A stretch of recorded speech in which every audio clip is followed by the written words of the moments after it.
Smoking gelato right now, you know what I'm talking about? It's Xavier, Jordan. $20 a blunt. I wanna be the richest nigga in the room. Got it out the mud, I ain't no silver spoon.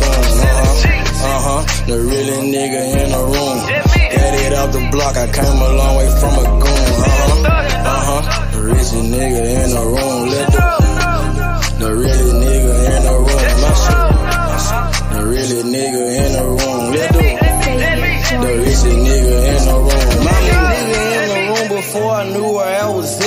We were catching Noble, I was on the block chasing stacks. I was in the schoolhouse, had that scrap in my backpack. Teacher get on the nigga ass, fuck it, I'm skipping class. Ayy, back to the block, I'm back to the hood, it's back to the bacon, nigga. Back to the bacon. Now I ain't playing, I ride with the K, and it's all safety, nigga.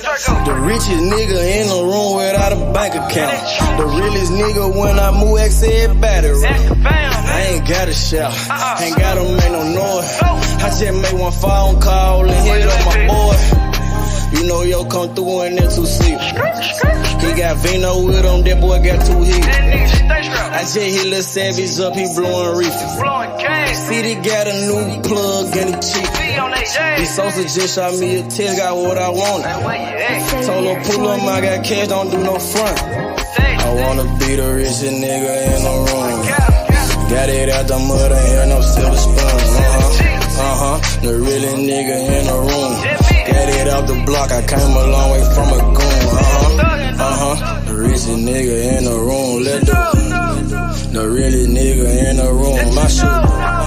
The realest nigga in the room.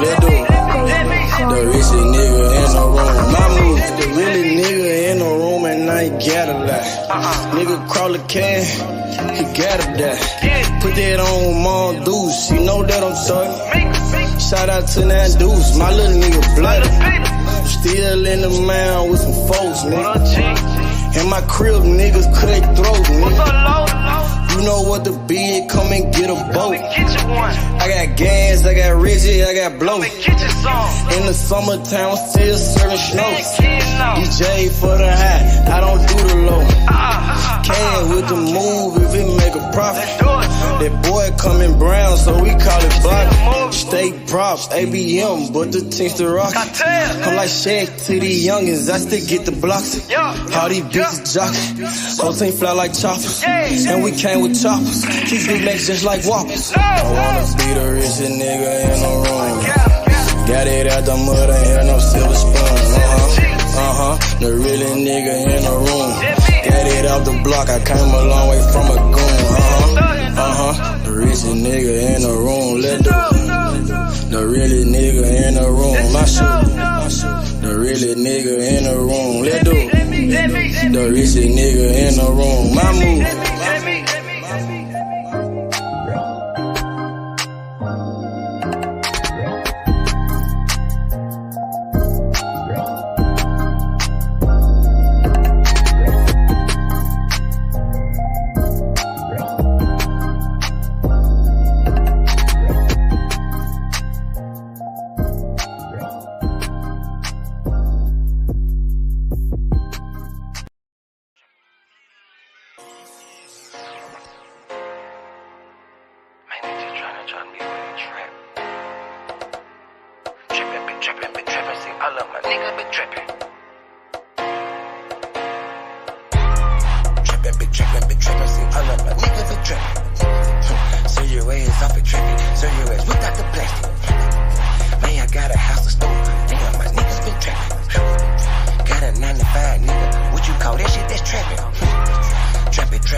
Back in the day, I was getting it up.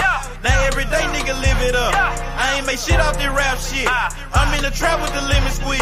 Bitch, I came up off of selling peas.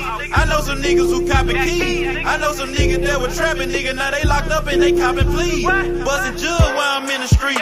These Gucci's on a nigga feet. If I'm broke, then I can't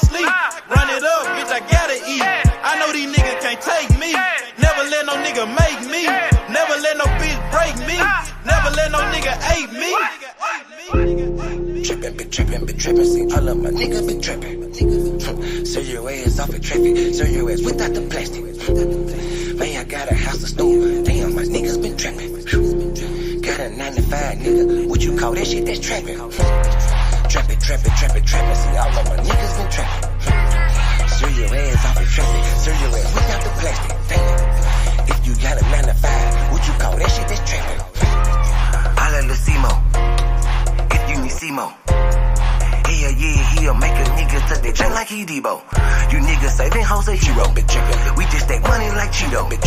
Take a couple shots, you niggas can't block. I just call that shit a fit though. Damn, I just kill a beat every damn time. Murder this shit, man, this shit is a crime. Snout this boy up, man, they call it a line. COE, man, you know, mouth in my prime. Man, this beat, man, this shit murder, bitch.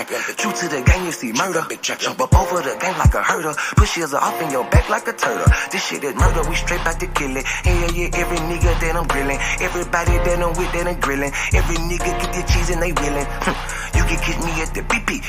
Get your binoculars, see me. Hell yeah, hands up, it's a touchdown, little nigga, a TD. Bitch. Trappin', big trappin', see all of my nigga been trappin'. Serve your ass off in traffic, serve your ass without the plastic. Man, I got a house to store, damn, my niggas been trappin'. Got a 9 to 5, nigga, what you call that shit? That's trappin'. Trappin', see all of my niggas been trappin'. Serve your ass off in traffic, serve your ass without the plastic. Damn, if you got a 9 to 5, what you call that shit? That's trappin'. Nigga about the body off the beat, this shit need a casket. Damn.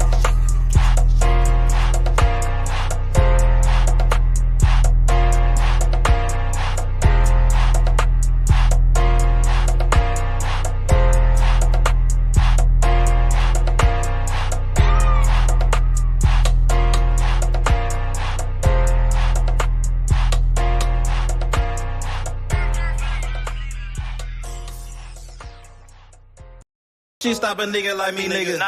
You never be fly as me, nigga. Nah. I used to bust down a P, nigga. Yeah. Just to run up me some cheese, nigga. Listen to me when I speak, nigga. Hey. I say you hope I'm a priest, nigga. Yeah, I'm a priest to the streets, nigga. Listen to me, we gon' eat, nigga. Hey. Listen up. Yeah. Pull up and hop out that Fendi truck. Yeah. Flex on these bitches with no muscle. Hey. You know it blood on my Fendi buckle. Hey. Drips on my nigga, codeine in my liver. I'm smoking that fruit in my pedal like Skittles. Ballin' you niggas won't pick up my drip. But then the bail like school dismissal. Just caught a bum, no missile. Nigga try to me, I'm healer. You know I ain't lying, no symbol. Money ever bitches that simple. Bowls in the kitchen, no dishes. All about bread like Jiffy. Clumsy with the weed, I'm tripping. Shawty got it for the low, let's get it. Get in the guapo. Nigga, we pass it like Rondo. OJ in that Bronco. We smoking gelato. We smoking that game. The bitch with the A. She ride like 6 Flames. We counting K. Nigga, I fuck him, you love him. My nigga, I'm a hustler. I fuck him, you love him. My nigga, I'm hustling. Man, cake like a monkey. Nigga, we popping them tabs. Nigga, pull up in that chain. She in love with the swag. Pull up in the chain. Thank God for the blessing. Blue sheet salad dressing. Juggy finesse. Blue cheese salad dressing. Fucked her in second. Don't shit stop a nigga like me, nigga. Nah. You never be fly as me, nigga. Nah. I used to bust down a P, nigga. Yeah. Just to run up me some cheese, nigga. Listen to me when I speak, nigga. Hey. I say you hope I'm a priest, nigga. Yeah, I'm a priest to the streets, nigga. Listen to me, we gon' eat, nigga. Hey. Listen up. Pull up and hop out that Fendi truck. Flex on these bitches with no muscle. You know it blood on my Fendi buckle. Let's get it. Hey, I look like I'm worth about $1 million. I'm loaded my sweat through the ceiling. Yeah, I got this shit off of dealing. Rats all on me like I came out the bank. We turned up, he just broke out of paint. Told my engineer don't tell me down. Turned up, he just broke down the paint. Break it down. Back to back rolling up out of pound. Got some guys to come out the mouth. Shoot around me when I'm out of town. Soon as I hit him, it got around. Fuck all these niggas who doubted us. Bitch, I went 4 years without a fuck. I do not give a fuck, no nigga killing us. I know you broke, you ain't feeling us. My life expensive, I live it up. These niggas wishing I give it up. Still the same shit, I can't switch it up. These niggas bitches, they switching up. Gucci see the lure, I switch it up. Racks, packs, switch it up. Run it up, run it up. Your life ain't worth shit but $100 bucks. 4 don't pull up without it. No limit, we bout it. Strong, got it, clouded, nigga. Come through in the out it. Don't shit stop a nigga like me, nigga. You never be like me, nigga. I used to bust down a P, nigga. Just to run up me some cheese, nigga. Listen to me when I speak, nigga. I say you hope I'm a priest, nigga. Yeah, I'm a priest to the streets, nigga. Listen to me, we gon' eat, nigga. Listen up, listen up, listen up. Pull up and hop out that Fendi truck. Flex on these bitches with no muscle. You know it blood on my Fendi buckle. Let's get it, let's get it, let's get it. I look like I'm worth about $1 million. I'm loaded, my sweat through the ceiling. I got this shit off of drug dealing.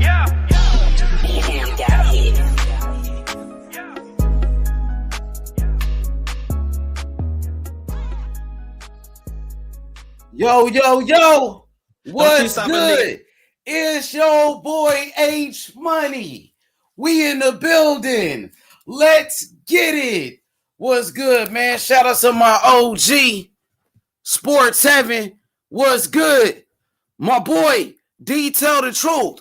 What up, D Tell the Truth? What's good, man?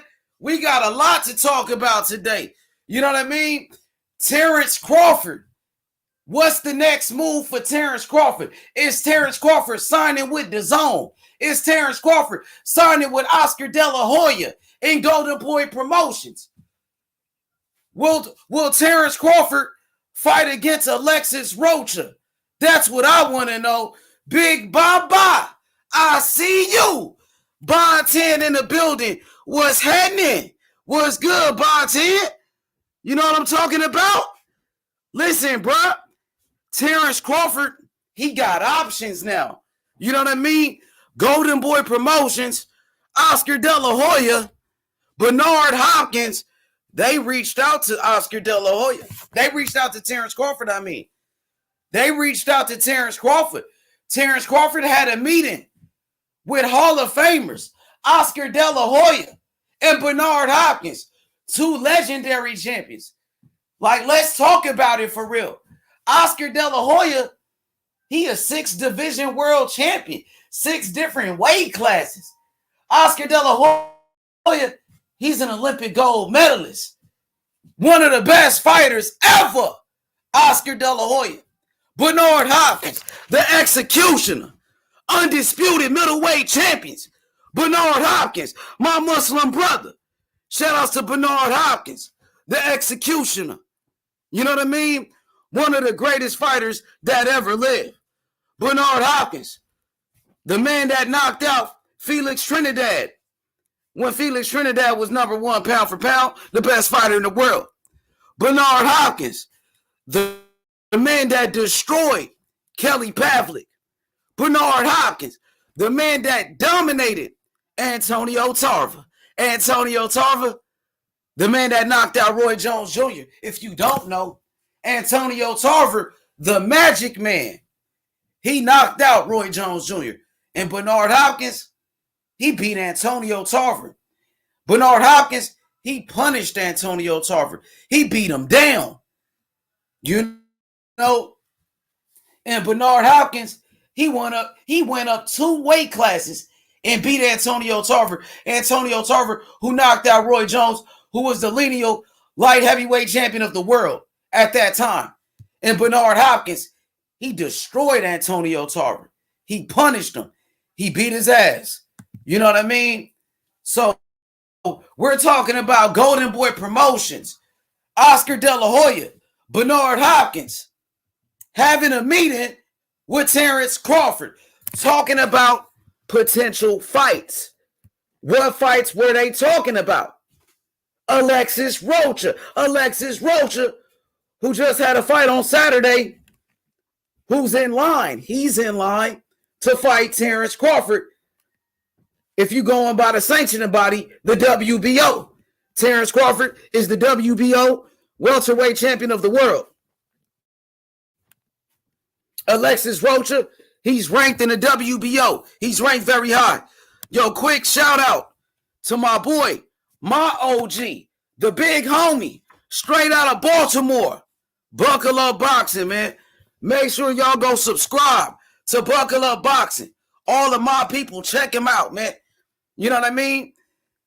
Buy 10, go subscribe to Buckle Up Boxing, man.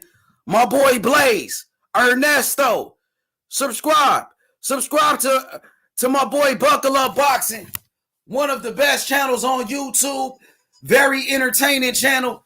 You know what I mean? He got that fire. He definitely got that fire. Buckle Up Boxing, one of the best channels on YouTube. You know what I mean? Go check him out on YouTube right now. You dig? But Terence Crawford, he had a meeting with Golden Boy Promotions talking about potential fights. They got a couple of fights for Terence Crawford on Golden Boy. They got a fight with Alexis Rocha, a fight with Virgil Ortiz. You know what I mean? Alexis Rocha is a good fighter. Good fighter. He only got one loss to Rashidi Ellis, and it was a controversial loss.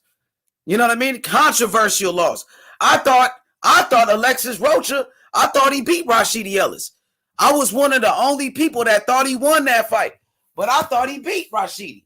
I thought he won that fight. Alexis Rocha, good fighter, young fighter. He hungry. He's strong, bruh. We just seen Alexis Rocha get a knockout, bruh. Put somebody to sleep. Rocha ain't no scrub. He better than Avernesian. Alexis Rocha, he's better than David Avernesian, bruh. It's going to be a good fight. Hit the like button, subscribe to the channel. You know, hey, my boy Hot Rod. What up, Hot Rod? Make sure y'all go subscribe. Subscribe to my boy Buckle Up Boxing, the OG. Big Buck. My boy Buck. Check him out, bro. ASAP. He got that fire. Real talk. Drop the link to your channel, Buckle Up. Drop the link, man. Everybody go support Buckle Up Boxing, man. You know, but I'm going to tell y'all what the meeting was about. Terence Crawford, he's not signing with Golden Boy Promotions. He's not signing to Oscar De La Hoya. He's not signing with Golden Boy. What he's doing is he's trying to fight Golden Boy fighters. Terence Crawford, he met up with Oscar De La Hoya. He met up with Oscar De La Hoya to talk about potential fights. He looking at fighting Golden Boy fighters, but it doesn't mean he's gonna sign to Oscar De La Hoya. You know what I mean? He's trying to do business with Oscar De La Hoya. The same way Floyd Mayweather was fighting Golden Boy fighters. Remember, Mayweather, at one point, Floyd Mayweather was fighting nothing but Golden Boy fighters. He fought against Robert Guerrero, Miguel Cotto. He fought against Oscar De La Hoya, Canelo Alvarez. He fought all Golden Boy fighters. So Terence Crawford, he's trying to fight the fighters on Golden Boy. Alexis Rocha and Virgil Ortiz. And he had a meeting about it just to talk about it. It looked like the meeting went good. You know what I mean? And when you got legends, though, legends like Oscar De La Hoya and Bernard Hopkins reaching out to you, you know, it feels good. It definitely feels good. Even though Oscar be on some bullshit, Oscar De La Hoya definitely be on some bullshit. We know that. That's not a secret. Let's see, can Oscar De La Hoya make this fight with Tank Davis and Ryan Garcia, bro? Because we waiting on that fight. There go the link right there. Buckle Up Boxing. Check him out, man. Subscribe to his channel right there, man. Right now. Do it right now. Fire, I'm telling you. Entertainment. You know what I mean? You know, Buckle Up, bro. He know how to roast. He'll roast a motherfucker quick. He gonna speak his mind. He don't back down from nobody, bro. And I respect that, bro. And that's the OG. You know what I mean? That's the big homie. Buckle Up, man. Make sure y'all go subscribe to Buckle Up Boxing. One of the hottest channels on YouTube. One of my favorite channels. You dig? What's good? What's up with it, Hot Rod? Let's talk about it. He said, Big Bro, Bill was on TBV. He said Loma versus Haney, May 20th. I heard the negotiations, like they stopped negotiations with Haney and Loma. I don't know about that. Some people saying Loma don't want to fight and shit. They saying Loma don't want to fight. They saying Devin Haney's asking for some more shit. You know what I mean? So I think the fight gonna happen, but they saying the fight is in jeopardy.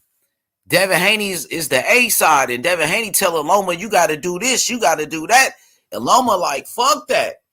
Loma try to call the shots. So Loma, you know, kind of like playing games with Devin Haney. Loma said he would agree to everything, but Loma's not agreeing to everything. He already pushed the fight back. He telling Devin Haney what to do. Lomachenko acting like the A side. You know what I'm saying? And they said that shit is stalling. But I think that shit gonna play out, though. I think they gonna work it out. I think they gonna fight each other, bro. I think the fight gonna happen. What's up with it? Big Israel. B.I. What's up with it? King Smoke. It's your boy Don King. H Money. We in the motherfucking building, nigga. We in here. Let's go, bro. Errol Spence, Keith Thurman, nigga. What's happening? That's a fight people been talking about for years. Errol Spence and Keith Thurman. I remember when Errol Spence first came to the welterweight division. The first fighter he called out was Keith Thurman. One-time Thurman. And that's when Keith Thurman was the unified welterweight champion of the world. Remember that? Come on, bro. It wasn't too long ago. Keith Thurman beat Sean Porter. Keith Thurman, he beat Danny Garcia. What's happening? What's good? I'm going to break it down like fractions. You feel me? And we ain't worried about no reactions. You dig what I'm saying? Because I'm going to keep it funky. You dig? Straight up. Terence Crawford versus Alexis Rocha. Terence Crawford, he about to fight on DAZN. It look like Terence Crawford gonna fight on DAZN, bruh. He looking for that guarantee money, right? Ain't that what you said, D? Tell the truth. He want a guarantee. He looking for the money, right? What's up with that, though, bruh? What's up with the legacy? What's up with the big names? What's up with a Danny Garcia fight, my boy? What's up with a fight with the best? What's up with a fight with Danny Garcia, homie? What's up with it? What's good? What's up with you, bro? What's happening? What up, Jay? What up? Oh, you got to say something, my boy. Make sure you ain't no troll, my boy. What's up with it? What's happening? Yeah, man, let me know when you ready to cook, man. But, I see you. What's up with it, bro? What's good? You can hear me? Hey, y'all can hear him? Hell yeah. What's up with it, Jay? Yeah, man, I just love watching my fights. So I just was just checking in on what's coming up and what's going on, you know? Yeah, let's talk about it. What's coming up, man? Errol Spence and Keith Thurman. Who you got in that fight? Errol Spence and Keith Thurman. I say Errol Spence, and he's my boy. He's Errol Spence. Man, bad flow. Damn, you breaking up. Say it again. You was breaking up. Hey, fix your audio, bro. You're kind of breaking up. Your connection is bad. What is it? Hey, you breaking up real bad, man. Your connection. Right. You got to fix your connection for me, bro, because you're like breaking up. Right. Okay, so I want to talk to you about, these potential fights. Errol Spence, Keith Thurman. You can hear me now? Yeah. I can hear you. Okay. So, bro, Errol Spence and Keith Thurman, who you got in that fight? Who you pick? Errol Spence. Errol Spence by knockout. What you think? By knockout? Yeah, I think Errol Spence, but I don't in the little later rounds.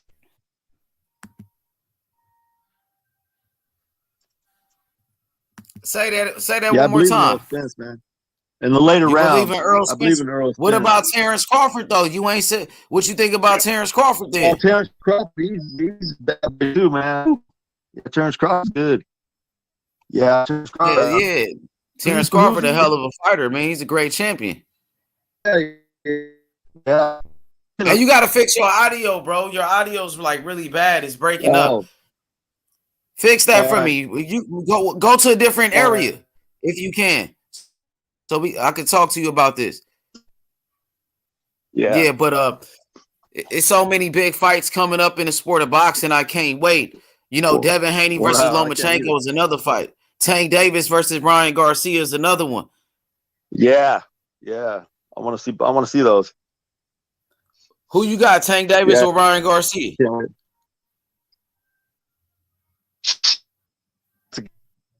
Who you got, Tank Davis or Ryan Garcia, though?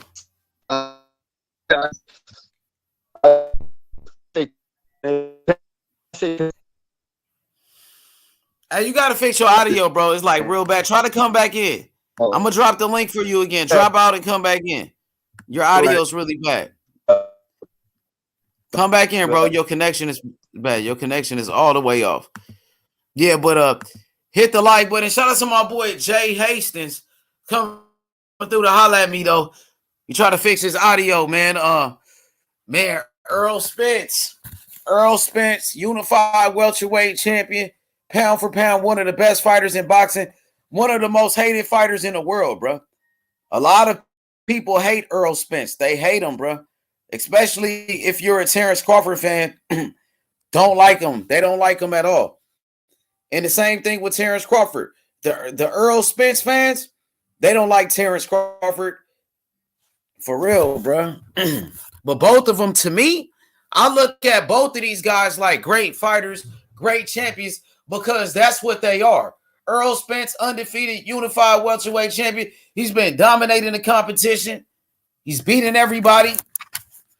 Terence Crawford, 3-division world champion, #1 pound for pound, undisputed champion, the best fighter in the world, Terence Crawford, the #1 pound for pound. Both of these guys are great fighters. They both on a pound for pound list. It's a great fight, bro. I don't see why people be hating and shit. I don't understand why people can't get a man his credit, bro. Get a man Crawford his credit. Terence Crawford is a great fighter. He's a great champion, bro. I mean, the hate for Terence Crawford, the hate for these fighters is ridiculous, bro. For real, though, bro. Got these trolls in the comment section, bro. Fucking troll, bro. Bitch ass troll. Get your bitch ass on, bro. We cooking tonight, boy. We looking for all the smoke. Terence Crawford meeting up with Golden Boy Promotions. He looking at a Virgil Ortiz fight, but Virgil Ortiz, he's fighting Stanionis. But Alexis Rocha is the name. That's the name that everybody's talking about.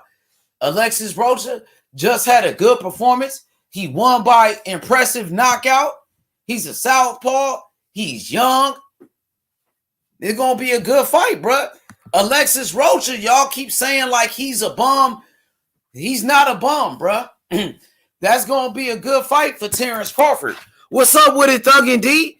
He said, Bud trying to get on the undercard of Tank versus Ryan. No, he not, Thug and D. That just, come on, man. He not Demetrius Andrade. Don't even play Bud like that. He just had his own pay-per-view, though. Bud doing his own pay-per-views, bro. Come on, bro. Everybody talk about Terence Crawford. You know that, Thug and D. You try to play Terence Crawford like Terence Crawford ain't that nigga. Terence Crawford, the best fighter in the world, Thug and D. 3-division world champion, just like Tank Davis. He was undisputed champion at 140. I'm just saying, though. Come on, Thug. You saying he an undercard fighter. I can't remember the last time Terence Crawford was on the undercard, bro. He ain't Demetrius Andrade, my nigga. You got Bud fucked up, nigga. Bud. What up, though? What's up with it, Thug and D? What's up with Tank? What's up with Ryan Garcia? Did he sign that contract? I heard Ryan Garcia, he hasn't even signed the contract. What's up with it? What's up with it? The XO. The XO, hit the link, man. Free smoke. My boy Chop. What's happening? What's good, Chop? James, what up, James? Yeah. I heard Ryan Garcia, he sent the contract back over to Tank Davis. I heard Ryan Garcia didn't sign that contract. Like he sent a counter offer. He sent like a counter offer back to Tank. So we waiting on Ryan Garcia. What up, Nardi? Nardi, what's good? Terence Crawford versus Alexis Rocha. Terence Crawford had a meeting with Golden Boy. He not signing with Golden Boy, though. That's what I'm telling y'all. I'm here to tell the people the truth. Now, Terence Crawford, he had a meeting with Golden Boy, but it doesn't mean he's signing with Golden Boy. No, he trying to fight Golden Boy fighters. He met up with Oscar De La Hoya because he want to fight he want to fight his fighters. He want to fight Virgil Ortiz. He want to fight Alexis Rocha and shit. So he met up to talk about some potential fights and shit. That's what really happened. But since he took a picture with Oscar De La Hoya and Bernard Hopkins, people, they creating a narrative saying, oh, he finna sign with Golden Boy. He's signing with Golden Boy. Nah, he met up with Golden Boy because he talking about fighting they fighters. Oscar got Alexis Rocha. He got Virgil Ortiz over there, bro. And that's what the meeting was about. You see what I'm saying? So I don't want y'all to go for the okie doke. Oh, Crawford finna sign with Golden Boy. Nah, he talking about fighting them niggas. Like he trying to get some fights. He might fight them on the zone though. You know what I mean? He might do like a 1-fight deal with the zone. He said, my boy Nardi was good. Yeah, he said they don't have no belts at 147 or 154 though. H explained. Yeah, that's true. They don't have any belts. But I'm gonna tell you this. They said Alexis Rocha, he's supposed to be like a mandatory in the WBO and shit. For Terence Crawford, you know, he got a belt. So they saying that's his mandatory. You know what I mean? That's why he talking about fighting Alexis Rocha, because he trying to keep his belt. That's a mandatory. That's what they pushing. So Crawford he met up with Golden Boy to talk about fighting Alexis Rocha, the guy that might be his mandatory, and also a fight with Virgil Ortiz. Now, let me talk to you about that, Nardi. The fight with Virgil Ortiz, he's about to fight Stanionis. So if Terence Crawford, if he fight Alexis Rocha, and then he fight Virgil Ortiz. Virgil Ortiz, he's about to fight Stanionis for the WBA world title, for the world title belt, the regular belt, the world title. So if Virgil Ortiz beats Stanionis, Virgil Ortiz, he becomes a WBA world champion. And Terence Crawford versus Virgil Ortiz, if they fight each other, it's going to be for his belt. It's going to be for 2 belts. If Virgil beats Stanionis, become the world champion, Terence Crawford, he could fight Stanionis for the world title, the regular belt. Errol Spence talking about moving up to 154 anyway. So if Terence Crawford fight Virgil Ortiz for the world title, the regular belt, nigga, he could be elevated to the super champion if Errol Spence decides to vacate the belts at 147 if he moves up to 154. So the fight with Virgil Ortiz and Terence Crawford, it can possibly be for a belt. You dig what I'm saying? Yeah, because Errol Spence, he's about to fight Keith Thurman at 154. He might stay at 154, Nardi. He might stay at 154. So if Terence Crawford fight Virgil for that regular belt, that could be turned to the super belt if Errol Spence, if he vacates. That's all I'm saying. So you know what I mean? That's how Terence Crawford probably looking at it. Crawford might be looking at it like that. You know what I mean? Boxing is a business, bro. Boxing is a dirty business, man. Boxing is a dirty business. Terence Crawford meeting up with Golden Boy. He trying to get a fight with them niggas. Terence Crawford, he trying to fight against Alexis Rocha. What you think about that fight, Nardi? What you think about that Alexis Rocha fight? You fucking with it? Or you finna go win? You finna cook him? People was going in on Crawford yesterday, bro. You know, I'm a Terence Crawford fan, but this is a radio show. So if a nigga want to call in, they want to cook him, I can't stop him. You know what I mean? It's free smoke, man. So, yeah, people was getting on Crawford yesterday just for meeting up with Oscar. But, you got to weigh your options out. If they reached out to Terence Crawford about making some fights, you got to listen to the offers, bro. You know what I'm saying? You got to listen to those offers. They reached out to him. There's not too many people reaching out to Terence Crawford trying to make fights with him. Who else is reaching out to Crawford? Only the PBC did that. Showtime, PBC, Al Heyman, they had a meeting with him. They tried to sign him. They tried to make the fights with him. You know what I'm saying? He went to Black Prime, BLK Prime. They fuck with him. That was only a one-fight deal. Bro. And BLK, I don't know what they doing now. They haven't had a fight ever since that one. They only had one fight. And now you see what's going on with the Adrian Broner fight. That shit, come on, man. Adrian Broner, bro, he got like 3 different opponents already, bro. He was gonna fight Ivan Redcash, and then he was gonna fight Hank Lundy. That shit canceled both of those fights, and now he finna fight Michael Williams Jr. Yeah, bro. He said, I agree with that. With Ortiz and Boots getting out the WBO rankings in the Spence fight, you know what I'm saying, falling through. Yeah, man. He got to find somebody to fight. But he got to weigh out his options, though, Nardi. If a nigga reach out to you, if somebody reach out to you, you a free agent, bro. You going to listen to the offers. That's like a basketball player, nigga. I'm a free agent. If a basketball team come to me, nigga, if the Lakers want to meet up with me, they try to sign me or whatever, they got an offer. They want to holler at me. They interested in me. I'm finna sit down, nigga. Let's talk business. What's happening? You know what I'm saying? If the Miami Heat, they want to meet up with me. Okay, I'm finna meet up, sit down, talk to the Miami Heat. Same thing with Crawford. Golden Boy reached out to him. They want to make some fights with him. Okay, that's cool. I don't think Terence Crawford about to sign with Golden Boy. I don't think he gonna sign a contract with them. I think he trying to fight they fighters. I think that's all he trying to do. He just trying to fight Golden Boy fighters the same way Floyd Mayweather was doing. Floyd Mayweather, he fought all the Golden Boy fighters. He beat Victor Ortiz. Victor Ortiz was with Golden Boy, nigga. All of those fighters was with Golden Boy. Ricky Hatton was a Golden Boy fighter at that time. All of them niggas. Robert Guerrero, you know what I'm saying? Marcos Maidana was Golden Boy. Floyd was beating all the Golden Boy fighters. He beat all of them. So I'm saying, what's wrong with Terence Crawford fighting somebody from Golden Boy? That's all I'm asking. Floyd Mayweather did that shit. He never signed with Golden Boy. Floyd Mayweather, he wasn't a Golden Boy fighter. He just was beating up they fighters. You know what I'm saying?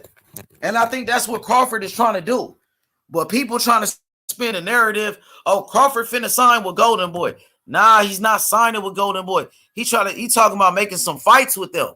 I'll fight your fighters. Who you got for me to fight? Okay, I'll fight that nigga. Rocha gonna be my mandatory. Okay, I'll fight his ass. You got Virgil Ortiz too? Okay, what's up with Virgil? That's what they was talking about.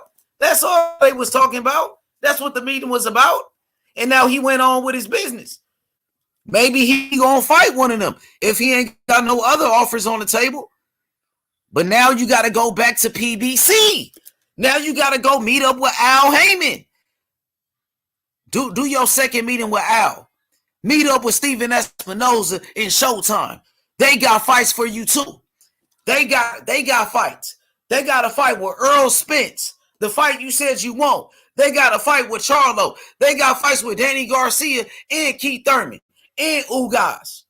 Plenty of fights over there with the PBC. What's happening? Sebastian Fundora at 154. What's happening? If you met up with Golden Boy Promotions, damn, my nigga, you can meet up with Mayweather Promotions. Floyd Mayweather been reached out to you. And Floyd Mayweather's supposed to be your mentor. Floyd Mayweather's supposed to be your favorite fighter. That's who you look up to, right? Floyd Mayweather. That's your favorite fighter, right? Okay, meet up with Floyd and try to make a fight happen, bro. Meet up with Floyd Mayweather. Floyd Mayweather, he said it. He can make the Errol Spence fight for you. He said he can help you get the Errol Spence fight. Why you don't fuck with Floyd? Meet up with Al. Meet up with them, bruh. You got to do another meeting with them, bud. You got to sit down and negotiate, bruh. And then you take the best offer. But you got to at least try, bruh. You got to sit down and try to make this shit happen for real. Because to be honest with you, ain't nobody asking for that Alexis Rocha fight. This is what the people are saying. Like, damn, bruh. Come on, bruh. That's what I'm saying. Come on, Tim. And I fuck with Bud. But a lot of boxing fans, they don't want to see that shit. They want to see Bud fight somebody with a name. Somebody that we know. Like, I know Alexis Rocha because I study the sport of boxing. I watch this shit nonstop. So I know Alexis Rocha. But, man, more people know Danny Garcia. Danny Garcia, a better fighter than Alexis Rocha. Danny Garcia, he got more accomplishments than Alexis Rocha. Danny Garcia, 2-division world champion. Danny Garcia was a unified champion, bruh. He was the lineal champion at 140. Danny Garcia was a welterweight champion. Danny Garcia, he beat Terence Crawford in the amateurs. And Terence Crawford, he beat him in the amateurs. They 1-1 in the amateurs. They already had a rivalry. That's what I'm saying. PBC, they going to give you some big fights. Terence Crawford versus Danny Garcia on Showtime pay-per-view at the Barclays Center. Going to be a big fight. Danny Garcia got fans at the Barclays Center, bro. That's right by Philly, his hometown. Lock up, nigga. Make it happen. Make it happen, bro. Because Terence Crawford coming off this fight with David Avanesian, that's a fight that nobody was asking for. You know what I'm saying? Nobody know who Avanesian was. He just fought a guy we never heard of. And now you can't do it again. You can't do it back to back. You got to give us some excitement. Come on now. And that knockout was exciting. Well, Crawford knocked out Avanesian, but, you know, everybody knew Crawford was going to knock him out. Everybody knew that. But the knockout was devastating. Spectacular knockout by Terence Crawford. Put that boy to sleep, bro. Put that boy to sleep, man. You know what I mean? I want to see Terence Crawford against Charlo. That's what he said he wanted. He said he wanted to fight Charlo. I want to see Terence Crawford fight Errol Spence. I want to see Terence Crawford fight Danny Garcia. Come on, bro. If there's no big fights at 147 right now for you, damn, my nigga, move up to 154. We got big fights at 154. PBC got 147 and 154 on lock. They got all the belts. So what's happening? You can meet up with Oscar De La Hoya, but you can't. Come on, bro. You got to meet up with Al Heyman. PBC got all the fights for your career. They got all the fights that you asking for, man. The fight with Charlo, the fight you said you want. That's what PBC. The fight with Errol Spence, that's the fight you want. They got it on Showtime with PBC. What's happening? Make it happen. Make it happen, bro. Because ain't nobody asking for Alexis Rocha. You just gave us a fight nobody wanted to see. You can't do that shit back to back, bro. Hell nah, bro. Hell nah. Danny Garcia is a much better fight than Alexis Rocha. You can fight Danny Garcia at 154. Ain't nothing at 147 but Alexis Rocha. That's all you got at the table. Rocha a good fighter, but he never been a champion. How does Alexis Rocha help your legacy? How did David Avanesian help your legacy? If it's about legacy. If that's what it's about, because that's what these niggas be saying. Errol Spence on the other side, he building up a Hall of Fame resume. He building up his resume. He's fighting quality opponents. He's fighting former champions. He's fighting current champions. He's unifying the division. Errol Spence is building up a strong resume, bro. He catching up on Crawford every time. He just beat Ugas. Ugas was a champion. Unification. Now we fighting Keith Thurman, a former unified champion. Keith Thurman who beat Sean Porter. Keith Thurman who beat Danny Garcia, bro. Stacking it, bro. Come on now. When we gonna see Terence Crawford on Showtime? When he coming to Showtime, homie? He a free agent, bro. What you been waiting on? This what you been waiting for. Come on now, Thug and D. What's up with it, Thug? What's up with Ryan Garcia, Thug? I heard Ryan Garcia didn't even sign the contract. Thug. What you got to say about that, my boy? What's up with that? They got to make that fight happen, bro. I know Tank want that fight bad, bro. Ryan Garcia, they said they want they asked for a rematch clause. Ryan Garcia trying to get him a rematch clause in that fight, bro. You seen that shit? They negotiating, bro. Hopefully we can get those fights, man. And then you got Devin Haney and Lomachenko. They negotiating too. There go my boy Tim, Big Tim. He said Ryan on some bullshit. We'll see, man. They negotiating right now, bro.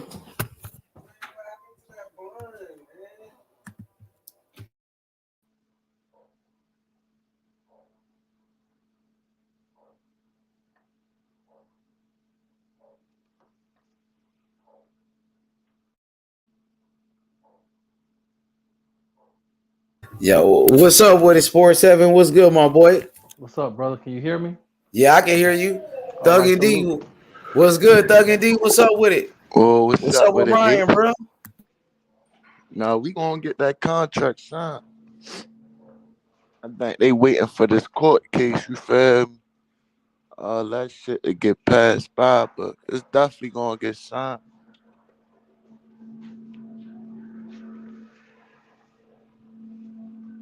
I don't know, bro. They negotiating, bro. You said you don't think it's gonna happen? No, I didn't say that. I said I don't know what's going on. Ryan Garcia, you know, I heard he sent the paperwork back over with some adjustments and shit. That's what I heard. Yeah, I think they gonna like a counter offer back. I think it's gonna happen. I hope it happens the way they've been talking about it. Hell yeah. You see Schofield, he probably knocked Keyshawn Davis out. Man, Schofield ain't talking about shit, bro. That nigga just be clout chasing. He clout chasing, bro. He trying to be famous. That's all. He trying to make a statement at 135. What you think about him and Jojo Diaz next? Jojo Diaz and Schofield? Yeah. That'd be a good fight right there, man. I probably, man, I don't know if he ready for Jojo. He's so young, though, man. Right. Nah, he ain't ready for Jojo. Because, you know, Jojo just lost his Zepeda. I don't think he ready for Zepeda or not. Sports 7, what's good? My boy Tim, what's up with y'all? All right, hey, Shmoney, what's up, G? Thug and D, Sports 7, what's up, my baby? What's up, my brother? What's up, y'all? Chilling. I can't call it.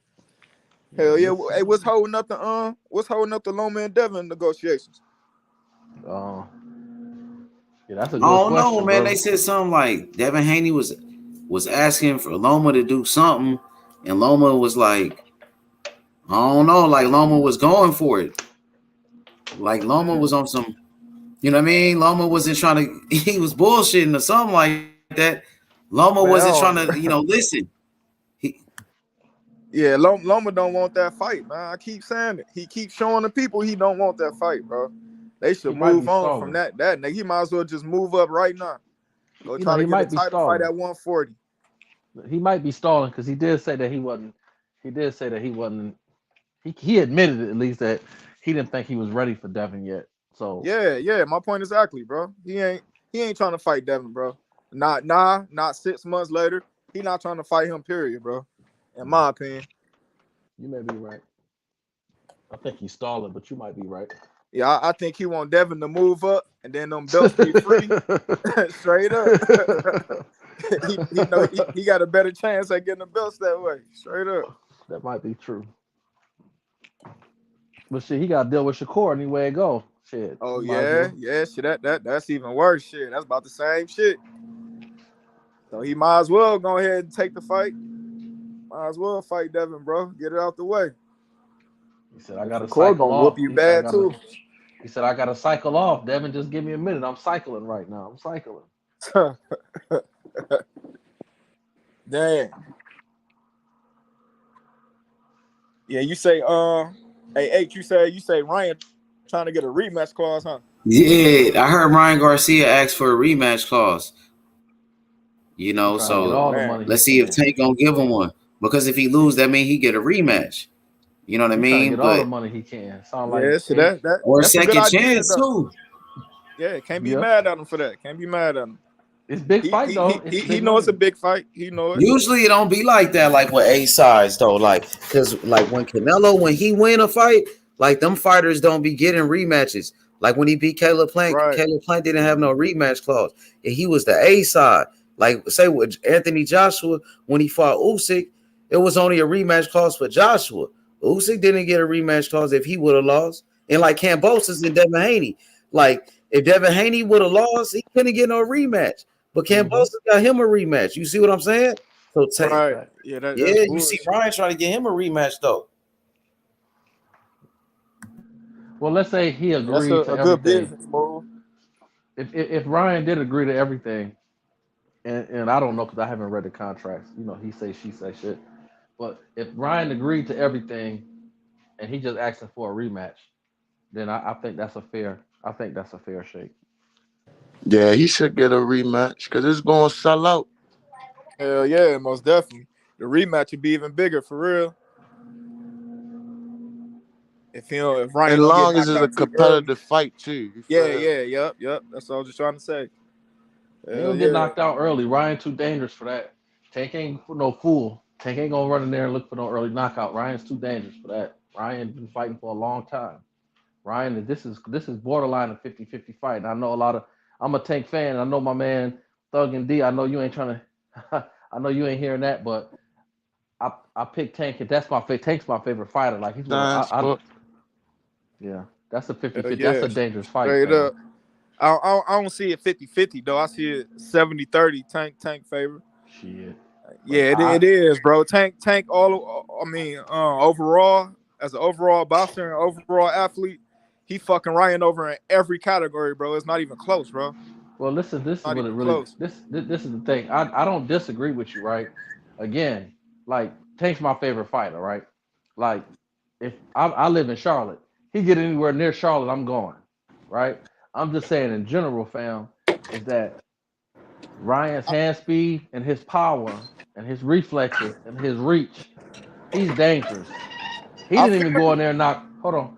He didn't even go in there and knock Rolly out of 2 rounds.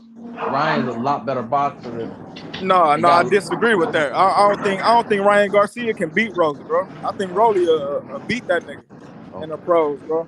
From that sparring match I seen, I think Rolly will fuck him up. Rolly will fuck around and win, bro. And who y'all think hit harder, Pitbull or Ryan Garcia? Ryan. I think Ryan do. All right. Only I think because Pitbull is rough. Hit so quick, but the more Pitbull hitting you, like that shit gon' because he ain't stopping. He gonna continue to come. So Ryan can just one hit quit you. You know what I'm saying? Oh, I see what you saying. Yeah. Pitbull is rough too, man. He from the gutter. Like that motherfucker there, grimy. Like you gotta fight that motherfucker. It ain't no such thing as I'm gonna just whip you up. Nah, nigga. All that shit. I think Shakur gonna whip him, but Shakur gonna have to earn that W. Yeah, he definitely is. Oh, most definitely. I think he gonna get hit clean. I got Shakur touching the canvas in that fight. I got him overcoming that shit and still gonna W, but I got him getting tested to the limits in that fight for sure. Oh yeah, that how he be playing, and I respect his style, because that's the difference between him and Devin. Devin makes sure he clear You're not gonna hit me. Fuck Shakur, yeah, he I play peeped that. that about Devin, boy. Yeah, he don't like to get hit. Shakur, He he'll do not basically. like to get hit. Yeah, Shakur sit right in front of you. He getting right Yeah, up on your ass. Dodge the punches. he'll gamble that shit. I think he Yeah, gambled that shit against Pitbull. He might get clipped for that shit. yeah, most definitely. I can see that. He won't do that against Tank though, but he might gamble that against Pitbull. Yep. You ain't lying, bro. But that's a good question though, between who's stronger, between Ryan and Pitbull. Shit, that's a good one. I don't really know for real. Ryan.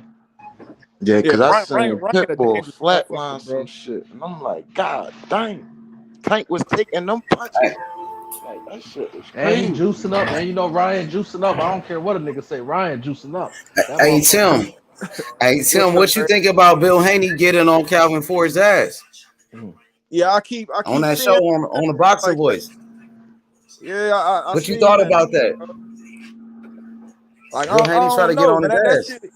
That shit like kind of if it's all in good spirits to make the fight bigger between Tech and Devin, then I understand and I can respect it. But it seemed like Bill be doing some shit, bro. Yeah. They ain't got shit to do with the fight, bro. He be taking it to a personal level sometimes. He be saying some crazy shit, bro. So I don't know. He trying to get in Calvin Ford's head. He trying to get in his head. He talking about money. He talking about the nigga personal life. He said Calvin Ford not even the real dude off the wire. He said Calvin Ford acting like he somebody else. He said that's not even him. You know what I mean? That's what Bill said. So Bill was talking about that nigga's life. Like he was talking about his personal life and shit. You know what I mean? And you know, he trying to, you know, is it working? Is he getting to his head? Because Calvin Ford left off the panel. Bill Haney was like, nigga, don't run off the panel. He said he ran him off the panel. And that's what people are saying. That Calvin Ford didn't want no smoke with Bill. He didn't want no smoke with him. It wasn't that. What Coach Cal said what happened in that situation. The boxing voice, they had called Coach Cal up. They wanted to interview and shit. So he agreed to it. So they ended up calling him up. So once they got him on the line, they blindsided him with Bill. He said he never knew Bill Haney was coming on. He said, but if he seen him and it was smoke, you know, just like you, when you see a nigga, you got smoke with on the panel, you gonna get on a nigga ass. And Bill Haney, when he saw Calvin, he tried to get on Calvin's ass. And Bill Haney was ready for the smoke. And Calvin was like, no, I ain't trying to talk to you. And Bill was like, nigga, what you mean you want to talk to me? He was like, nigga, my son gonna knock out Tank, nigga. And he was like, nigga, that's why you want to talk to me. And Bill was on his ass though. I mean, what you think about that shit? Well, why do you think Bill's trying to get at him like that? You feel that's like Bill, shit. Like, what'd you say? I said to me, that's you know, and I respect H and I respect Haney and his father. They remind me of the Ball and his father. I love how he took care of his son. So as a man and his son, I have the utmost respect for that brother. But that's some bullshit, man. Calvin ain't with all that old fuckery. You know, like Calvin, like old school, like Bill, you know, he on some old fuck shit. Now he is getting in his head a little bit, though, no doubt about it. But like that ain't Calvin's style, and I think Bill been acting a little shady the last couple of months. He's been acting a little bit shady. Yeah, you see what Shakur told Bill when they had that little debate on this channel. See, Shakur told him straight up, like Bill, I ain't never.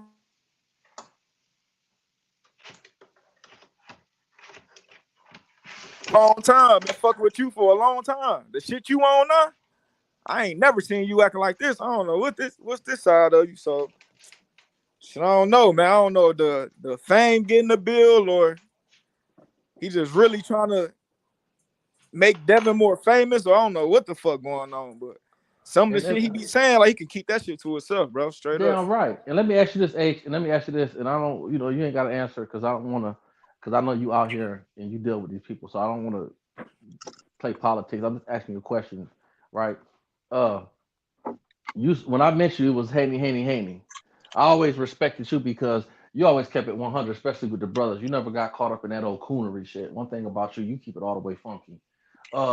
Straight up. As much as you support them, Bill and them came on here. They came on your show when you was bringing up Shakur. And he came on here with his dick in his hand. Like he didn't even come in here on some humble shit. Like when he go to Nest, he come on there like humble with the shit. He came on here on some like with his dick in his hand, like riding that nag. Like even he pissed you off a little bit. So let me ask you, H, and this is really my question: do you agree or disagree that the brother, Mr. Haney, been acting a little funny lately? Oh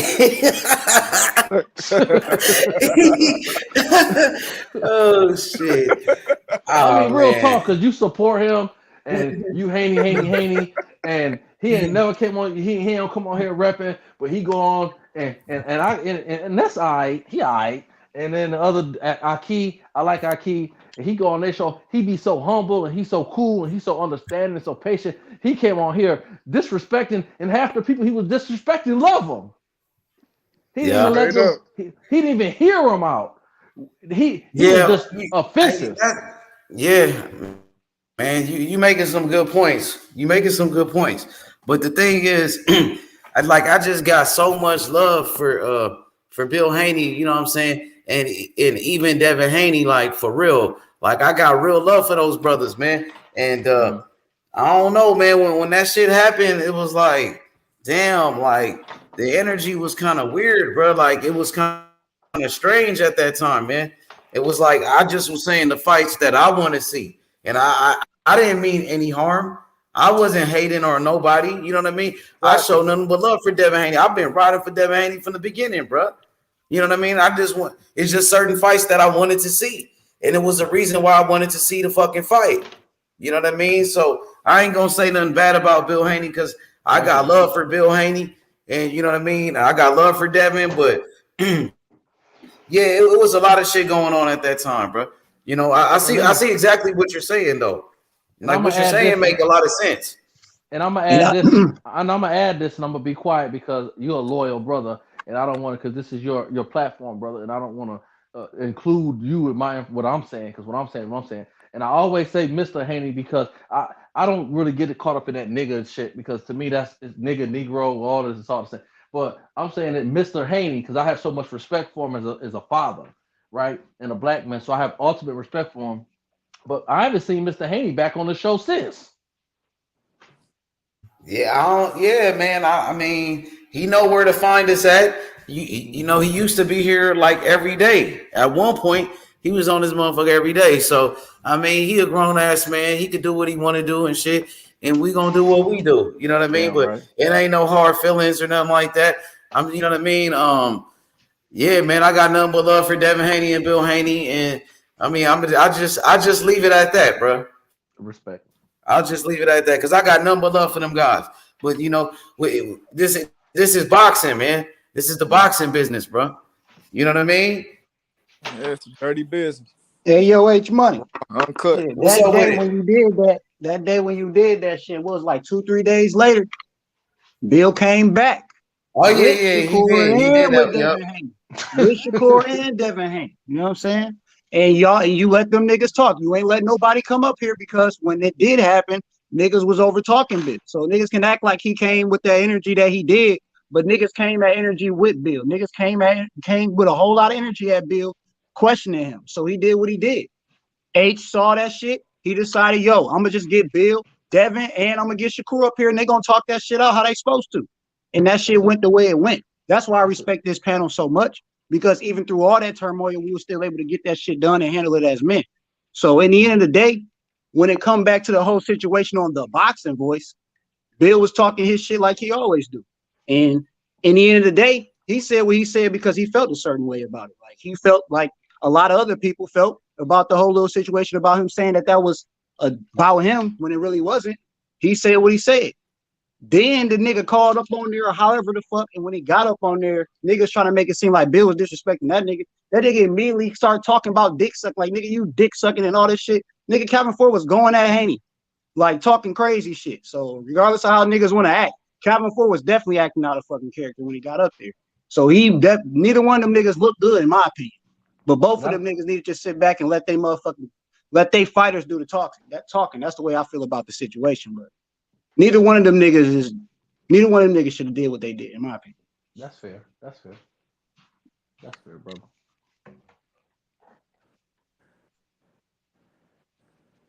Yeah, I can feel that. And back to that. I feel you, Threes. So you feel like Bill Haney felt a certain type of way. So you don't feel like he clout chasing or he using Tank name for publicity or anything like that. You feel like he really feel like that. You think it's like bad blood with them. You like it real smoke. Yeah, I don't think it's no clout chasing shit because they got history. Like they both have said things about each other from the past to now. Like it really ain't no clout chasing thing. It ain't like Devin Haney, not like no That's not what Tank you know what I'm saying? Fans been saying. Tank fans feel like fans say anything though, but I mean, you know what I'm saying? There ain't no clout chasing shit. It's just the end of the day, nigga, you gonna talk about a motherfucker that's like, you know what I'm saying, the top guy. It ain't like Tank no fucking bum. Tank a top guy out here. So you're gonna be mentioned by the top guys. It is what it is. You know what I'm saying? People gonna ask questions about where your like. Niggas gonna ask about Tank because your fighter is Devin Haney. Niggas are gonna ask you about Tank. It's gonna happen. So, okay. You had something to say, Sports 7? No, I'm good. Tim want to tap in. Okay, okay. Hey, Threes. How you feel about? You know how anytime Bill Haney get to arguing with somebody, he love to bring up money and shit. And you can see what Coach Cal and Coach Kenny and them doing. They giving back to the community and still investing in the amateurs nonstop every day, all day. We have yet to see Bill do any type of shit like that, but he always talking about money. Yeah, I mean, shit. You can nitpick about what somebody doing and what somebody else ain't doing, but in the end of the day, you don't know what that nigga doing behind doors doing. So just because he ain't showing, just because he ain't showing the motherfucking shit that you want to see, don't mean he ain't out here doing something. You know what I'm saying? I'm asking you, have you ever seen it, bro? That's what I'm asking. This is what I'm telling you, bro. You're asking me, and I'm telling you. So listen, I'm telling you, you don't know what the fuck he doing behind scenes, just like I don't know what the fuck he doing behind scenes. So at the end of the day, you can say he ain't doing nothing for his community, but you don't really know what the fuck he doing for his community. So I think we would. I think if a nigga was doing something for his community, he the type of nigga, he gonna brag on any little fucking thing that he do. So he would be putting it out here and showing that he giving back. Like I said, man, niggas like that's the way he feel. Not that's doing the way you feel, that, nigga. That nigga, that's he trying to bring up money anytime he argue with anybody, bro. Nigga. That shit you talking like your whole motherfucking camp don't talk about money, nigga. That's all Tank fucking camp talk about. What the fuck? You bringing up money for what, nigga? That's all y'all motherfuckers talk about. Tank the money, man. Tank the. That's all the fuck y'all talking about. So why are you even talking to me about money anyway? Haney brought it up though against Calvin. Nigga, Tank talk money all the time. Calvin Ford talk money all the time. Them niggas talk about how they the money man all the fucking time, nigga. They always talk about how they the money of the fucking division. So I'm not trying to hear that dumbass shit with y'all. Well, we ain't gotta get all deep. We ain't gotta get emotional. Nigga, stand on that motherfucking shit and stop fucking playing with me. Well, I ain't playing with you, family. You is though. Conversation. You gotta be if you acting like nigga. You gotta be. I ain't playing with you. I'm having a conversation with you. So Bill the only one talking money? Listen, if it ain't if Bill the only one talking money, let me say this, brother. Hold on a second. The only one talking money. Well, hold on, brother. Hold on. This nigga said. No, I understand. Did Calvin Ford say anything about money? I understand. Let me tell you something, young brother. If it ain't Mrs. Freelo, hold on. If it ain't Mrs. Freelo, my emotions or my daughter or something, I try not to get too emotional. Nigga disrespecting me personally. We just talking about two other people. So I'm not gonna get all nigga this and all emotional and motherfucker this and all this whole crazy shit. I don't give a fuck. That's just my. I know. I can tell because you showing it. I'm just telling you, just my opinion. Oh yeah, you can tell me what you want. Get to your point. How about that? I made my. If you ain't on that, get to your fucking point. I made my point. Okay. So obviously you ain't talking about shit. All right. So like I fucking said, nigga. Like I said, that nigga Calvin Ford talk money just like Bill talk money. So I'm not trying to hear this silly ass shit. Yeah, I know. Yeah. I mean, please stop, man. Stop fuck out of here with that silly ass shit. All that shit, man. Stop, man. You ain't trying to hear that shit. No, y'all niggas on that silly shit. No, we ain't on nothing. We having a grown man conversation. You come in here and your little feelings, man. Stop. No, what I'm saying, bro. Well, since he talking about money, right? If you got a platform, since he talking about money, tell him pay that y'all man. Y'all don't call Calvin Ford out for the silly shit he talks, so don't be talking about Bill Haney, nigga. Y'all don't talk about that silly ass shit. You got a platform Bill Haney got, bro. If you a success story, made it out the hood, bro. Be talking out your fucking ass, nigga. Keep the same energy for all these. We gonna fight behind Mr. Haney. I know. Calvin Ford, nigga.